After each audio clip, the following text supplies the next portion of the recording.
साल 1998। भारत के हिमालयी पहाड़ों के बीच बसा एक छोटा सा गांव, मालना।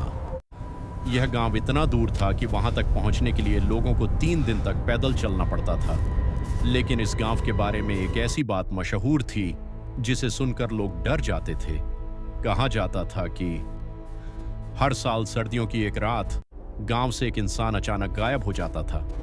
ना कोई चीख सुनाई देती, ना कोई निशान मिलता, और सबसे अजीब बात, गांव वाले इस बारे में कभी बात नहीं करते थे।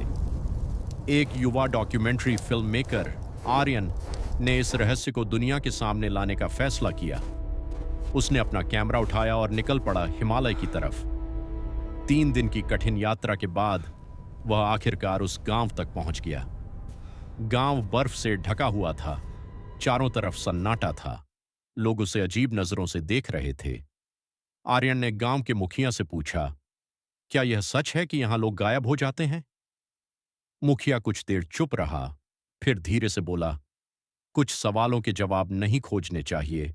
हैं? कुछ सवालों के जवाब नहीं खोजने चाहिए। लेकिन आर्यन नहीं रुका। उस रात उसने कैमरा चालू रखा और गांव के बाहर बने एक पुराने मंदिर के पास छिपकर बैठ गया। रात के लगभग 2 बजे अचानक गांव के सारे कुत्ते जोर जोर से भौंकने लगे। हवा तेज हो गई और तभी आर्यन ने देखा, सफेद कपड़ों में कुछ लोग जंगल की तरफ जा रहे थे। वे किसी को अपने साथ ले जा रहे थे। आर्यन धीरे धीरे उनके पीछे चलने लगा। घना जंगल, बर्फीली हवा और सिर्फ कदमों की आवाज। कुछ देर बाद वे लोग एक गुफा के सामने रुके। आर्यन ने कैमरे को झूम किया और जो उसने देखा, उसके होश उड़ गए।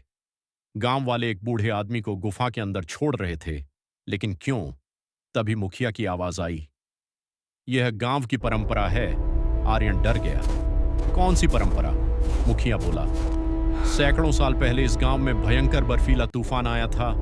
पूरा गांव खत्म होने वाला था। तब गांव के लोगों ने पहाड़ों की आत्मा से प्रार्थना की और आत्मा ने गांव को बचा लिया, लेकिन बदले में हर साल एक इंसान मांग लिया। आर्यन को यह सब अंधविश्वास लगा, लेकिन तभी गुफा के अंदर से एक भयानक आवाज गूंज उठी। जमीन कांपने लगी। आर्यन का कैमरा हिलने लगा और अगले ही पल गुफा के अंदर 2 चमकती हुई लाल आंखें दिखाई दीं। आर्यन बुरी तरह डर गया। वह भागने लगा, लेकिन अचानक उसका पैर फिसला और कैमरा बर्फ में गिर गया। कैमरे की रिकॉर्डिंग चालू थी। वीडियो में आखिरी बार सिर्फ आर्यन की चीख सुनाई दी। उसके बाद स्क्रीन पूरी तरह काली हो गई। 3 महीने बाद कुछ पर्वतारोहियों को बर्फ में दबा हुआ वही कैमरा मिला। कैमरे की रिकॉर्डिंग आज भी इंटरनेट पर मौजूद है, लेकिन सबसे डरावनी बात यह है, वीडियो के आखिरी फ्रेम में आर्यन के पीछे एक लंबी काली परछाई खड़ी दिखाई देती है और आज तक आर्यन कभी वापस नहीं मिला। कुछ लोग कहते हैं यह सिर्फ एक कहानी है, लेकिन हिमालय के उस गांव के लोग आज भी सर्दियों की उस रात अपने घरों के दरवाजे बंद कर लेते हैं।